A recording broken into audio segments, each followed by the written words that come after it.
Algebra, our last objective of Unit 2 is CO12, and so that is what we are going to be covering today. And it's dealing more with square roots. On the previous page, all you had to work with were perfect squares. You had that chart filled out that were all perfect squares, right? Root of 144, root of 49, root of 25, etc. Today, we're going to be looking at estimating non-perfect squares. Okay, so that chart is still going to be very, very, very helpful. You'll see why shortly. But let's just say that I give you a square and the area is 25 units. Okay, the area of the square is 25. What is the measure of its size, and how do you know that? Knowing it's a square, think about the formula for the area of a square. The area is 25. What are the side lengths, and how do you know, James? Is it all fives? Why would it be all 5? Well, that perimeter here, we're talking area. James is correct. Oh, because length is 5, then you have times the width, which also equals 5. Together, 25. Right. So how you find the area of a square is by taking the base times the height. Okay. But what we know about squares is that the base and the height are equal. Okay. So the reason why it's called a square root is because the area of a square, if you know what it is, the root of that number will equal the length of the sides. Because how we got 25 in the first place is by multiplying something times itself.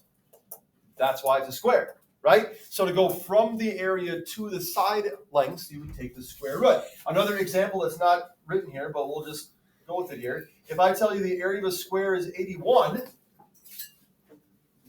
what would the lengths of each of its sides be for tilde? 9, right? Because how we got this 81 was by multiplying something times itself, again, because it's a square, and that number that is multiplied times itself to give us 81 is 9. Okay? So that's why it's called a square root. That's the relationship between squares and area, etc. But what if, now, we have a square with an area that's 34? Ooh. Leaving in suspense.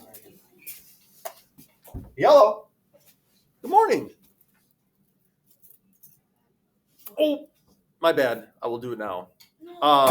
Actually, could I just tell you?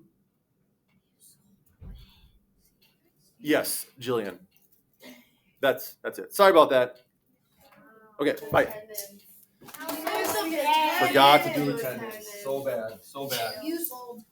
Anyway, so what's the issue here with trying to figure out the side lengths of a square with an area of 34? How is this different from the two examples that we had above? It doesn't have a square root. Right. There's no number times itself that equals 34. Can you estimate this? No. Yes. Like, what would you guess? Knowing the area is 34, what would you kind of guess that the side lengths would be? And we're going to go down to the work here. Yeah. 6 maybe? James? 18. Well, you're dividing by 2 here, remember. Think about what we did up top. You didn't divide 25 by 2 or divide 81 by 2.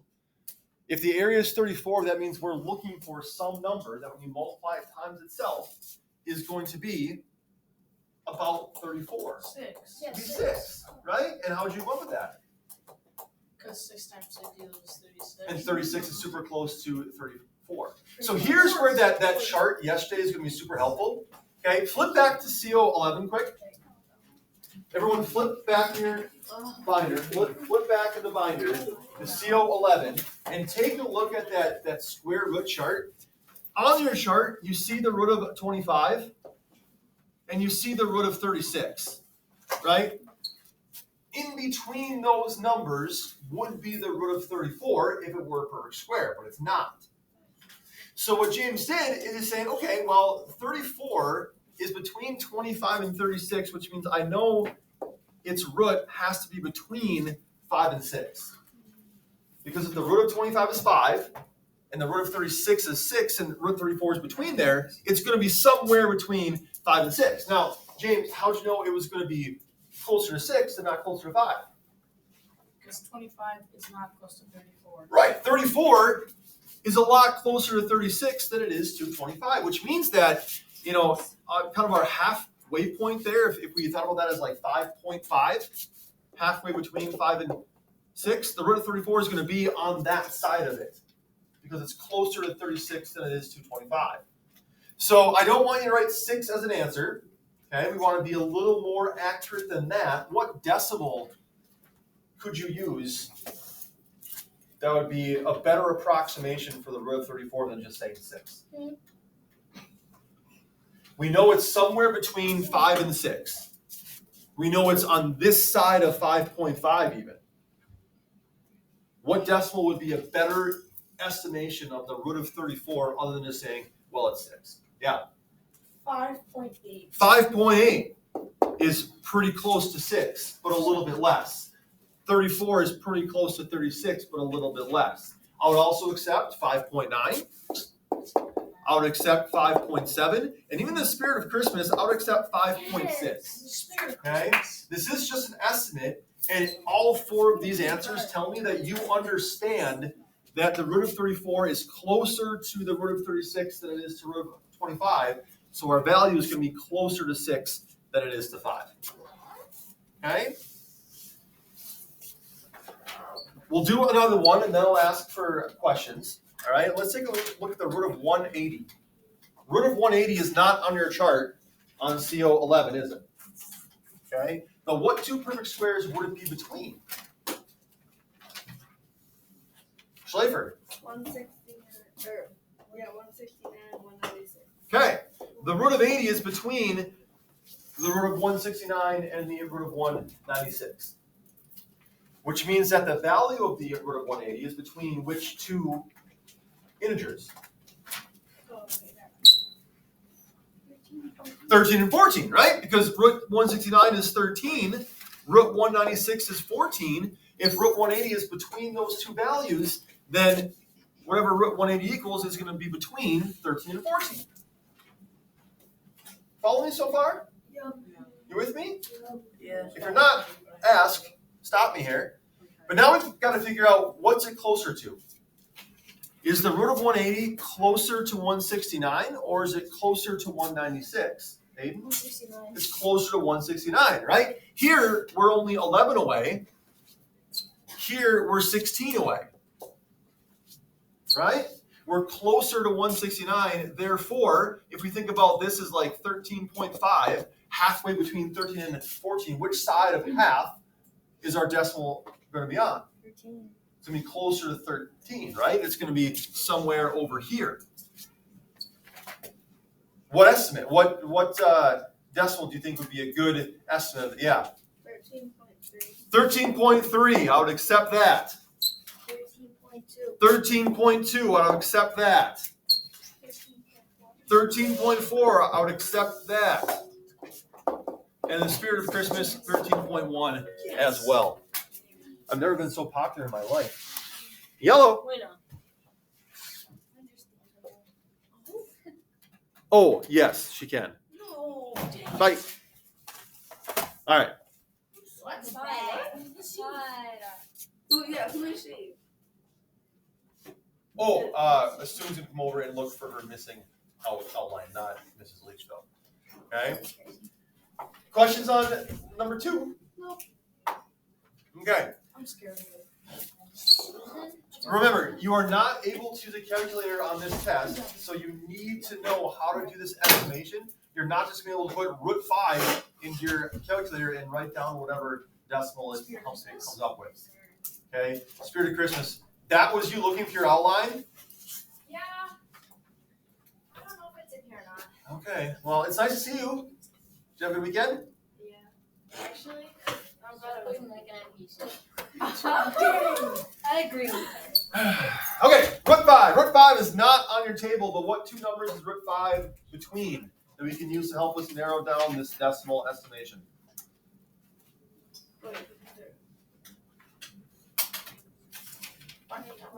What 2 numbers, what 2 perfect squares is root 5 between that will help us narrow down this estimation? Ethan? 4 and 9, right? Root 5 is between root 4, and root 9, which means its value is between what two integer numbers? Olivia? 2 and 3, right? The root of 4 is 2, the root of 9 is 3. Therefore, because root 5 is between 4 and 9, we know its value is somewhere between 2 and 3. Yeah. Go ahead. 2.5. You said 2.5? Okay, so 2.5 would be if this was exactly halfway between 4 and 9, but what is 5 closer to? 4. It's closer to 4. It's only 1 away from 4 versus 4 away from 9. So it's going to be closer to 2 than it's going to be to 3. Okay? So what decimal would be a good representation? Sure, 2.3. I'd accept that. Zeke? 2.2 would be accepted. 2.413. 2.4 would be accepted. And in the spirit of Christmas, 2.1 as well. Okay? As long as you're showing me that you understand which side of half it's on, that's what I'm going to be looking for here. Next one, root 68. What two perfect squares are we going with? What two perfect squares is the root of 68 between? Liv. 64 and 81. Root 64 and root 81. Take it from here on your own. What two integer values is that going to be between? So now we want to be showing the work here. You are required to show work on this assignment. It even says in the directions, and just to further emphasize it, and this is the work that I need to see. Okay? This is the work that I need to see. I need to see that you understand how these are being found. Right? So make sure you are showing work, not just writing answers. So that when you look back and get ready for the test, you see how these are being found.